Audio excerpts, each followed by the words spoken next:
What's up? We're back for our 6th episode of Minivan Musician. Please excuse my voice, is kind of dying. I have a sore throat. And I'm T-Pain. Yes. Everybody, subscribe, tap the bell for notifications. We're doing constant quality content as far as the freestyles, the music, the Minivan Musician. There's going to be a lot of news and stuff like that, and tips for artists. So, yeah, subscribe, hit like, and tap the bell. Let's go. All right, so let's get to it then. You had said for this being our 6th episode that you wanted to take Minivan Musician back to its essence. What did you mean by that? Yeah, first thing I wanted to say is a lot of people saying, like, why aren't you using, like, bumper music or proper lighting or go to this location or do that? The whole point of this is just to show the real life of an artist who's got a regular life, trying to make it, learning things as he goes, sharing it with y'all. So, you know, we try to keep it that way. We try to keep it gutter a little bit, you know what I mean? And, you know, just getting back to the stuff that I'm experiencing as an artist and the cats that I mess with on the music tip and things I hear from other artists and stuff like that. So we're going to try to keep it like that instead of, you know, always covering the hot topic and whatnot. We still going to do that, but we're going to get back to the essence of it, like the reason we started doing it. I can't believe it's been 6 weeks already. Thank you to all the followers, all the people that's watching this every week. It's amazing to me that y'all are tuning in. So that's what we're going to do. We're going to keep it really real. Yeah, y'all want real. This is real. Yeah. So, no smoke and mirrors over here. Just vape and crazy sunglasses from the Flash. Thank you, Dennis. Yeah. So, what did you get done this week? You know, we got Christmas looming and all that stress. What did you get done throughout this week? Well, I got shut down by Jay-Z. So to hear the snippet of You Don't Know, go to the Facebook fan page. Don Verb is facebook.com/Don Verb Red Team, or just search Don Verb, you'll see it. It's the one with the hooded character from the Mad King album on it, not the one that says Don Verb. But anyway, I finished that. I finished the track, but I'm giving y'all a snippet of that. Another Griselda joint. This one people really liked, so check that out on the Griselda Freestyle Friday playlist. And a couple other things that go along with that mixtape. So, I mean, basically just a lot of recording. But, you know, the holidays here, so, you know, there's a lot of time taken up with that stuff. And practicing for Detroit Rave City that we'll get to later. So, how has the response to the stuff, you know, you've released so far been? It's been good for those that have heard it. Of course, I'm urging people, go out there, look for Sanctioned Hits. You find it on YouTube, Spotify, Apple, Amazon, whatever. Everybody that hears it loves it, so go check it out. You're going to like it. You like the lyrical stuff, you like the heartfelt stuff, it's all there. So, I mean, the response has been good. It's just been like a small sliver of response. We want to keep growing that, and I've been learning ways to do that. But the best way is to connect with y'all and tell you, hey, check the actual album out. The freestyles are cool. These things are cool. But the album, you know, every track has a purpose. It's got some other great artists on it. But the response has been good. You know, like, you know, some of the stuff that I'm doing, whether it's the Rockefeller freestyles or the Griselda stuff, you know, their fans are finding that, and they're rightfully loyal. So to have their support, to get their likes and all of that's a big thing. So the response has been pretty good. For the new viewers, which I have noticed we've been getting more new viewers, which is good. Yeah. Keep tuning in, y'all. For the new viewers, you know, what stuff have you released and, you know, or completed in these past 6 weeks that we've been doing this? Okay, so right before we started doing this was the Sanctioned Hits album. It was led with the Real Rap Back single with Extra Overdose, and then the second single is Clout Chasers remix. It's got Southwest Tees on it and Young Fool. But basically the whole Sanctioned Hits album was put out there just before we started doing that. And several of the Griselda freestyles, I think I'm on 3 of those now. A couple random just a cappella freestyles, a ton of features, and also, of course, the Rockefeller stuff. So all of that can be found here on YouTube, but most of it is elsewhere where you can find it. But you know, go to the Patreon link. You know, show some love there so Underground Cat can keep making it happen on the Boom Bap tip. But definitely follow the Facebook thing because you're going to see a lot of stuff there that maybe I can't put on YouTube. But I mean, there's been a bunch of freestyles and there's been a bunch of feature songs too. The next one is a remix of a track. It was my man Witness's track. It's got D-Scan on it. Act a Fool is going to be a monster track. There's going to be a little promo video for it in the next day or two. That's a hell of a song there. That's a good song. Jumped out to me right away. And it's the rare instance where I actually want to listen to my verse. You know what I'm saying? Like, you know, it's like, damn, I dropped that on that because, I mean, you know, everybody brought it on that track. Mm. That was one of those where you had to heighten what you were doing. It's a great song, though. It's a real great song. Since the... I want to jump on this again. It's funny. Since the completely forgotten, you know, Kid Rock thing is over, now we got this new shit. Yeah. What do you have to say about Marshall and, you know, that drumline cat, NickCannon? Drumline cat. Wilding out. I don't have nothing to say about that beef. Like, I don't even call that shit a beef. I mean, sorta, as men, I guess it was a beef when Nick challenged him to a fight 10 years ago and he didn't want to fight. That's a beef. Like, this is like, I don't know, man. I'm not even going to get into what I think, what the motive behind it or anything was. But I'm going to say this, like, the one opinion I wanted to share with people, and I was talking to some people about it on social media, and they kind of saw what I was going for. And a lot of people that watch this aren't from Metro Detroit or even the U.S. So what I'm going to get at is a lot of the negative stuff that you see said about Marshall, the shitty opinion you see towards him, a lot of it has to do with a lot of underground cats, not just in Detroit, but cats that were trying to be MCs or were just around that culture. When Marshall started doing his thing, he was kind of like the personification of what we considered to be underground. Kind of like what I call the boom bap shit now. He was pushing the envelope. He was like really MCing and he was talking, I mean, he was Mr. Just Don't Give a Fuck. So, I mean, to us, he was kind of like the face of what hip-hop was going to be. Like, that was going to be the new trend. Everybody was going to be doing just whatever the hell they wanted to do, whatever came to mind. But unfortunately, it's like, you know, even though that, you know, he probably did influence a lot of cats to do some great music, people felt like he became the opposite of what he represented. Like, they felt like he made it and then went up to the hill, and that was that. Especially in Detroit, because cats are like, you don't see him at events, blah, blah, blah, blah, blah. And it's like, you know, you never know exactly what a person does, feels, or how they are personally. Maybe there's other reasons for that.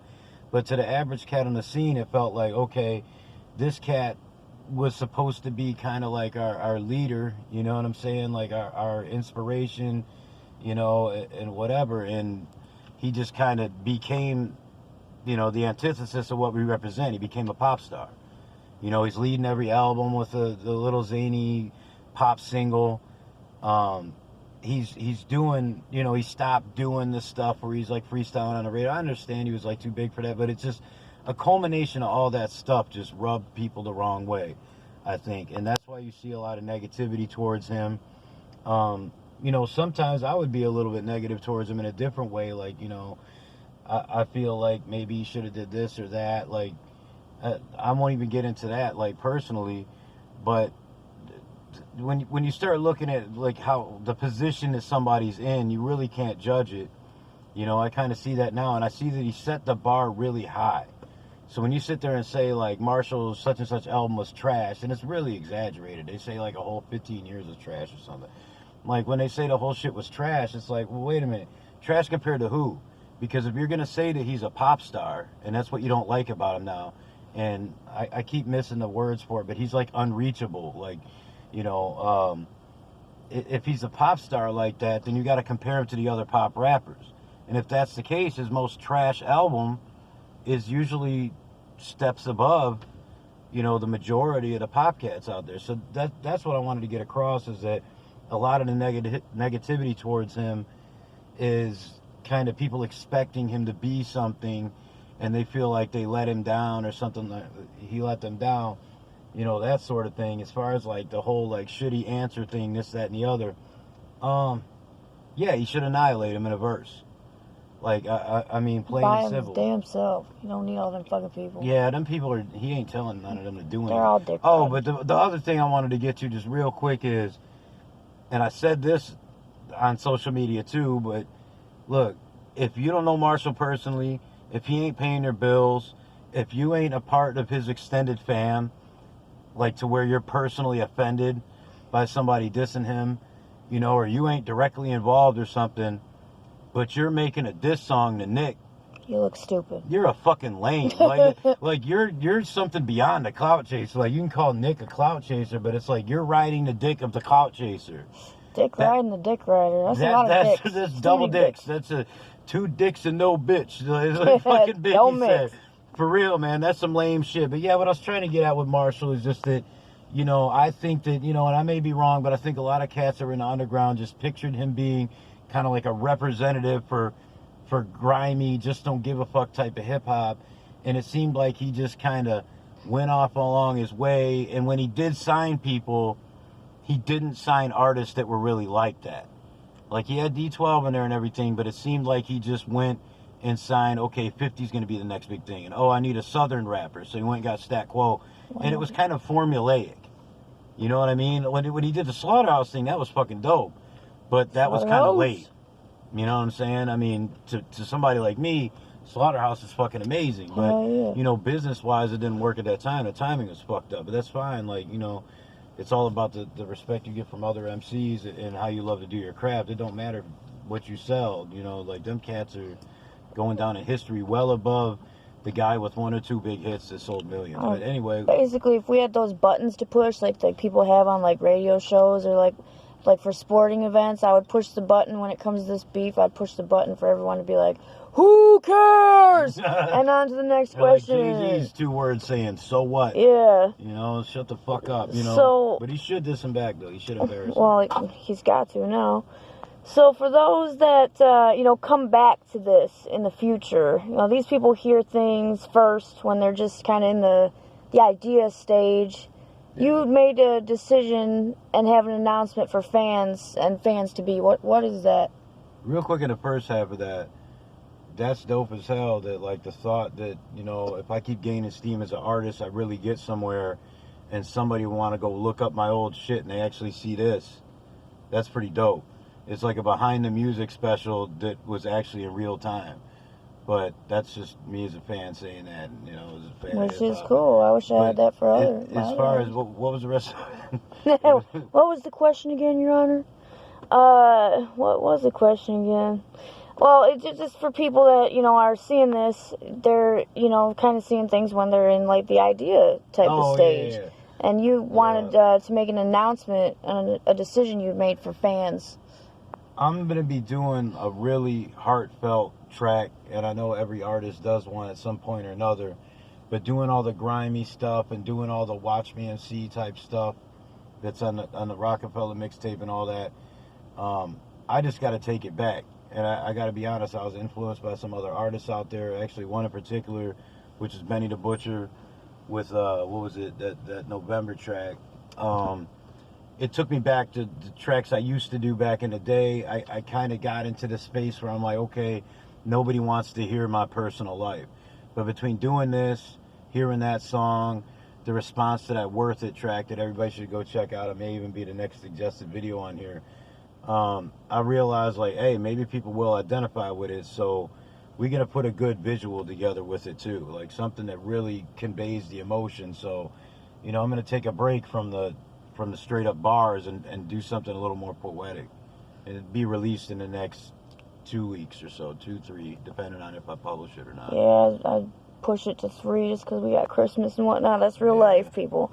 So how is the video getting done? And then there's a photo series coming as well. The video, we gotta see, this is what I'm talking about. When you're an independent artist, you gotta learn things on your own. Like, I learned engineering. I even had to learn how to produce my own beats, photo editing, all of that. I mean, it's a lot to juggle, and that's what I'm trying to show people, like, how I juggle it. And I'll give you a tip, at least what I fuck with. You can make a high quality video on a cell phone. We ain't doing it right this minute, but I'm saying you can, and you know, you get something like Power Director, like the free Power Director joint, but you go out and get the plugins for it. You get the right plugins, the transitions. If you got the right mind for it, or maybe your girl does, or maybe your homeboy does, you can put something good together.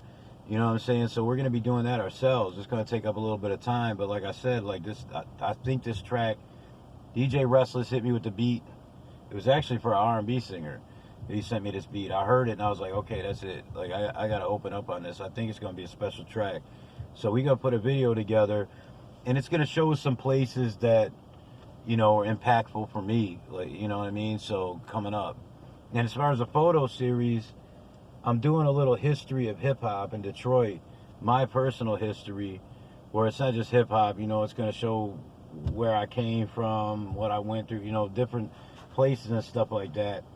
And I'm going to write a little something with each one, but I was thinking it will give a little bit of history of hip-hop with it, Detroit hip-hop, because there's going to be some venues and stuff like that I take pictures of in there that people done forgot about. Yeah. You know, everybody hears about, like, the hip-hop shop or the shelter. It's like some motherfuckers forget where they even got their name from, you know what I'm saying, where they got their game from. Because, you know, these clubs are open for a short amount of time or whatever, and it didn't sound good to say the name of that club. Nobody knew it because it was only MCs there or whatever. So I'm going to go through a little bit of history. It's going to involve some people on the Detroit hip-hop scene. You know, I may tell some tales and stuff like that, but, you know what I'm saying, it ain't going to be nothing that's going to infringe on nobody's, you know, on their privacy. But just my experiences. I thought, you know, people might think that's cool, and if not, hey, fuck it. I use Facebook, Instagram, all that shit is like a cloud storage. My shit, it's got a date on it. Yeah, boom, it's fine. You that know, stuff's so important. I'm all but I about think- venues and venue history, especially too. It's hell cool. yeah. So I mean, and not just that. I mean, honestly, I'm gonna show you the crack spot. Mm-hmm. I'm gonna show you the crack spot where I did security. I'm gonna show you the cab company where I was a fucking cab driver. You know what I'm saying? Yeah, I'm real gonna life. show you where, you know, I was gonna insult somebody just now, but never mind. Oh, I see Mr. Micah. Yeah, Michael wants to make an appearance one of these days, kid. So, you know, do-it-yourself stuff is pretty common with indie artists. Yeah. And we're going to get to the history of another artist next week. So who is that, and what can people expect for that? Broly. My best friend in the world, people. You give that man his damn respect. Damn, you about to set it all right there. Well, just saying, that is my best friend. Broly, man, I mean, this cat, yeah, he do electronic music and all that, but when you see him spin, you'll notice a lot of hip-hop influence, a lot of hip-hop blended in there. He's a hip-hop head, man. I freestyled with this cat for like 45 minutes straight. You know what I mean? He's a real head. He can quote all kind of shit. There ain't a single proof lyric he don't know. Mm-hmm. And it's getting to where there ain't a single Don Verb lyric he don't know. And that'll be like the day I can retire, you know what I'm saying? But I don't even know his whole history. You know, I know people that's fucked with him. We've done shows with him, all that kind of stuff. I've kicked it with him a little bit. So he's going to give his history. He's also going to give the full background on this New Year's event. Detroit Rave City, y'all. Yeah, Detroit Rave City, the biggest party in the city. It's been going for a lot of years Get at now. me for tickets for entry. You know what I'm saying? Get at me on Facebook or drop me a comment here and I'll get at you, whichever. You don't want to miss that one. Nah, New Year's, it's going to always be packed. packed. I mean, it will go beyond capacity, I'm sure. Maybe they'll let a little bit slide. But myself and King Ego is doing the only little hip-hop part of it. And I'm having D-Scan come up for a verse. It's going to be a little bit genre bending, which I was getting away from, but I'm going to do it for this because, you know, I love the sound that comes together when you do that. I love the electricity of the crowd. So he's going to talk about that, give y'all a better rundown of it because obviously I don't know all the artists that are on it. You know, I have to focus on my shit. I know you do. But, I mean, I got to focus on my shit. I'm bad with memorization, so I got to put this set together. But, yeah, we're going to talk hip-hop. We're going to talk funny shit. Probably because he's toured all over the fucking world. Oh, it's always a laugh when you're with Broly. Hell yeah. So, I mean, he's going to have some good stories and shit. We might go over the normal time amount for that and shit, but we definitely going to have him on, and y'all going to enjoy that right there. Yeah, that's definitely one you don't want to miss for sure. So, all right, random fact time. We're going to go with a random hip-hop fact. Obviously, we need that. So, I wasn't ready for it. let's see what I can pull out of my Mary Poppins bag of tricks here. What would you say is the cardinal sin, per se, in hip-hop to you? Fucking with Don Bert. No, just playing. Damn, the cardinal sin. Like that. Oh, shit. Biting. Ah. Any kind of motherfucking biting. Biting is... Look, man. This art form is all about originality. I mean, look what it came from. Motherfuckers is turning turntables into instruments, taking break beats, making entire musical backdrops out of them. You know what I mean? Cats turning poems into, like, multi-layered stories and shit with different patterns and timing and everything else. So it's biting, man. Like, that is the cardinal sin. That was always the one fucking thing that you just don't do. I mean, to be influenced or pay homage to somebody, that's one thing. But we know the difference. Us hip-hop heads know the difference. Those of us who have been in 1,000 freestyle ciphers and contests and grimy nightclubs and on the street corner, battling in the projects just for props, you know, we know the difference. We know what's influence and what's biting. You know what I mean? And I'm talking style. I'm talking moves. I see a lot of biting of moves nowadays. You know, some of that falls into clout chasing. So, I mean, it's supposed to be a form of expression. It's supposed to be you. You know, it's basically, you know, they say rap is rhythm and poetry. And hip-hop, as a culture, is a higher standard than that. I mean, you expressing yourself, and you got to copy my expression? Like, how does that even work? Like, what is your purpose? You know what I mean? I understand that the rapping part of it makes money and all that, but you ain't gonna make no money biting nobody. By the time you start biting me or taking my ideas and stuff like that, it's already over with. You behind. Something new is happening. So just, you know, it's definitely biting. I can't think of nothing worse than that. Yeah, I can agree with that. I mean, I don't like when somebody copies my fucking hairstyle sometimes, you know, so like... So on a art form type tip like that, that's a much bigger deal. So I mean, it's all about your expression and your agree. style, man. Like, what the fuck are you bringing to the table if you're biting somebody else? Yeah, be you. It's pretty simple. I don't get it. I agree with that. Don't be a fucking breakdancer, graffiti artist. Like, hip hop's missing those other elements. You know what I mean? But yeah. I can see that for sure. Okay, so let's do a quick random fact. Random fact, like I basically quit smoking. Hey, yeah, he's doing really good. He's doing really good, though. My breath's back. I'm gonna do the white boy thing and diss you in triple time. Yeah, give me like a hobby of yours outside of music. And I'm just gonna bite my tongue because I already know what you're gonna say. I like to start fires. He's full of shit. No, hobby. I fuck with a lot of shit. Sports collectibles. That would be the That's thing. a good one. That's not the one that I thought you were going to say either, and I'm happy about it. So run with that. I fuck with sports collectibles. I don't know, man. It connects me back to my childhood. Those were, you know, our heroes. There's a little bit of innocence to it. And I just love anything historical. You know what I mean? I love the story behind what somebody may have accomplished, you know, that sort of thing. Like, I was just talking to Monte Cristo. It was just a comment on Facebook. He was talking about the riots of 67. 68 Tigers basically brought the city back together. You know what I'm saying? So, I mean, there's that. A lot of that Detroit versus everybody type mentality comes from shit like the going to work Pistons, the underdogs, you know what I mean? So, you know, I love the Red Sox, you know. Yeah. I love the Tigers, but I've been a Red Sox fan since I was a little kid. They was underdogs. You know what I mean? So, you know, there's a story there. The curse, when the curse got broken and all that. So, I mean, yeah, sports collectibles my thing. I ain't been able to spend on it much recently. We still got a lot of it in our house, What did you people. think I was going to say? I thought you were going to talk about bird watching, man. He's taking up... Shit. Oh, great. That's a whole other thing. He likes Bird's the word. I won't go all off into it, man, but it has to do with Morris having Day a up in this hectic life place. where you're working, you got a family, you're trying to do things for your kids that may not live with you, you're trying to do music. Everything's so hectic. You know, you're stuck in traffic all the time. And meanwhile, I'm looking at these animals that can just, flap their wings one fucking time and just fly past all that shit.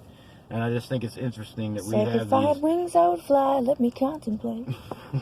we have these beautiful animals everywhere that, for the most part, we don't talk about. We don't know shit about them because they're up there. You know what I'm saying? Like, yeah. We see the little ones in the bushes and shit like that. But, I mean, they just became really interesting to me. And we're in an area here where we get stuff that normally isn't in North America. So it's kind of cool to say, oh, shit, that's such and such. Yeah. You know what I mean? That sort of thing. But they're unreachable, and that's why I think they're cool. You got to use a fucking binocular or whatever to see them. So I just think that's cool, and they get to escape all the bullshit that we have right here. Let's wrap her up. Wrap her up with the rapper. We got anything else special for, our Broly featured episode, our Christmas episode. Yeah. I'm going to cook something up. We got to talk about the actual holiday. I think that since we talk hip-hop culture here a lot, that's basically all we talk about. So we should be playing Royce on that one. It's Christmas time in the Montgomery home. Now that I identify with. Yes. We're going to talk a little bit, and I might bring some personal shit into it, but we're going to talk a little bit about the reason for the season, how hip-hop looks at that and everything, and if you ain't really a part of that, like, the positives and negatives of the holiday season we'll talk about, and I'll show you how it impacts an artist, the kind of stuff that goes through your head and all of that, through your emotions, how it affects your art, just that season. It's a little tiny chunk of the year, but man, it affects the whole fucking thing when you look at it. It does. Mostly financially, but finances fuck with different parts of your head, obviously. So that is what it is. But yeah, I want to urge everybody, please hit the damn subscribe button, tap the bell, leave a comment, hit like, share this shit in Facebook groups. I'm banned from doing so. For the time being, yeah. Yeah, I'm not even sure exactly why, but yeah, definitely show a little bit of support. Give us tips on what you want us to talk about, what you want us to do, if you want us to go to a certain place. We in a damn driveway tonight. I got a lot of shit going on. Yeah, we're tired. We're still moving. I lost my wallet with the motherfucking rent and a bunch of Christmas money in it tonight. So, that's real life. Found right it, there. thank God. Yeah, found it, but I was crawling around in parking lots on the ground, like looking at other people's cars. I was looking here at everybody like they was shady. having a heart attack and somebody praying. smiled at me. I'm like, why the fuck you so smiley? You got $1,200 in your pocket? You know what I'm saying? So, yeah, went through that. Had to kind of fit this in right here. So, we're going in. We do what we can do. Going to bed. Tired. Yep. Yeah, definitely check out the Sanctioned Hits album. If you don't do it for me, do it for Lakes to Grade or Southwest Tees or there's a little something for everybody on there. Or Fool or Witness. Oh, that's another thing. And even though I just cut off half the people on the fucking album saying this, Witness and D Menace will be on the Diamonds from Verb mixtape. That's a big announcement, actually. Yeah. I had to put a couple cats that are in my kind of circle, onto it. And Witness shit, because Menace, we ain't picked a track yet. Witness shit, for you don't know, is fucking crazy. I'm sure it's crazy. If he's cool with it, I'll sneak that out there. But like I said, YouTube, Jay-Z is ripping that shit down as soon as I put it up. Yeah. So check out the Denver fan page. Some of y'all have done it already. And I'm going to keep trying to find ways to work around his, his people. Yeah. So, alrighty then. With that is episode 6 of Minivan Musician. Have a good night, y'all. Griselda. Peace.